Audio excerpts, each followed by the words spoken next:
These are three of the most indispensable salsas for a Mexican table. We're going to first make a salsa verde cruda, which is made of raw tomatillos, raw onion, raw garlic, cilantro, and chile serrano.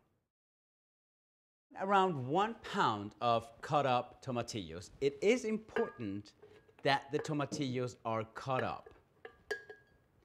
Why? Because those tomatillos are going to produce the first liquid for us to blend without adding water.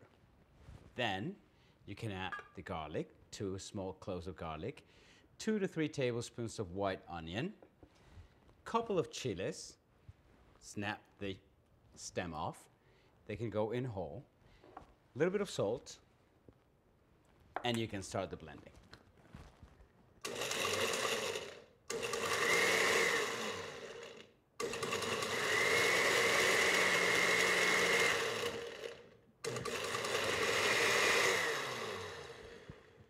Now, if you see what I did here is I didn't add any water to it, add the tomatillos cut up and pulse and stop and go and pulse and stop until it grabbed it all. So you don't have to add any water to it, okay? We're going to add the cilantro, stems side down, and you can add the whole thing at the time. Gonna cover it back up and start pulsing again. Now, this is salsa verde cruda, one of the most delicious salsas in Mexican cooking.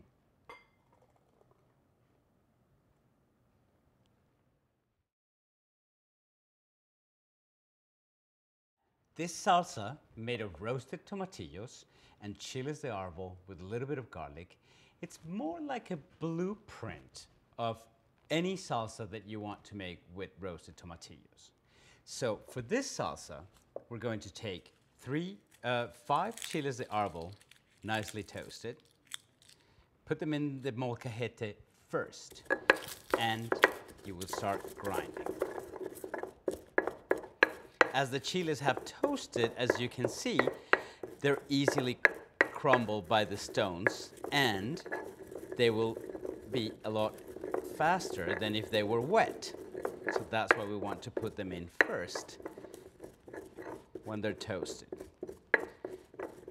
We're going to then add a little bit of garlic. This is raw garlic. Some people will add roasted garlic. That's all to your liking. You can add roasted. Now, when you add roasted garlic, you need to add a little more, like a couple of cloves.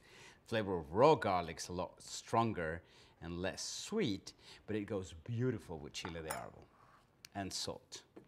All right? Now we're gonna make a paste with this garlic, this salt,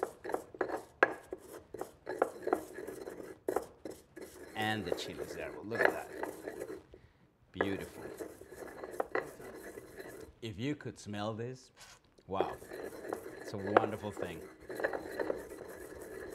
Now that this has all become a paste, you add the tomatillos. And we keep doing the same thing. The tomatillos were nicely roasted, around 6 of them, and they were cut up in pieces, only to make your life easier in the molcajete. All right?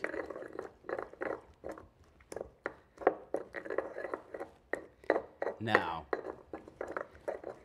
you could have used chiles chipotles, you could have used chiles cascabeles, you could have used many other little small chiles, chiles puya, chiles onza.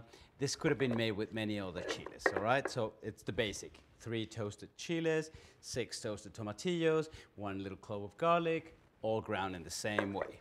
We would have followed the same procedure for any of those salsas. All right, so here we go.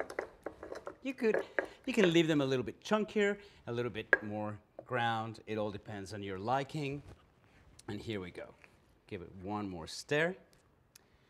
And you have the most delicious roasted tomatillo chile de árbol salsa.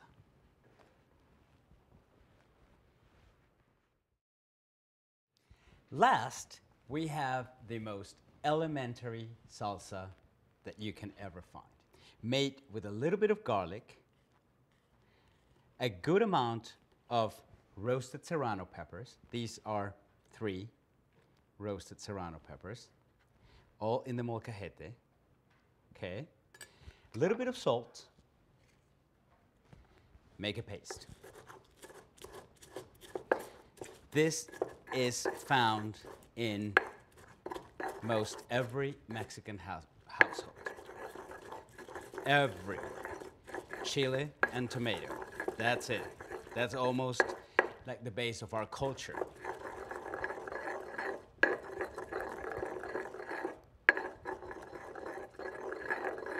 Now, the garlic and chili have become a paste. It is very important. These little details, you know, the garlic into a paste with the chili, are very important because that is what makes our food so elegant and so wonderful and so sophisticated. We're going to drop in the tomatoes, roasted tomatoes, and we're going to mash them again. Grind, grind, grind until you get that. Is that the most beautiful and simple salsa you've ever seen? We just produced 3 of the most basic but more delicious Mexican salsas in the repertoire. Just remember to start with the right ingredient and the right technique.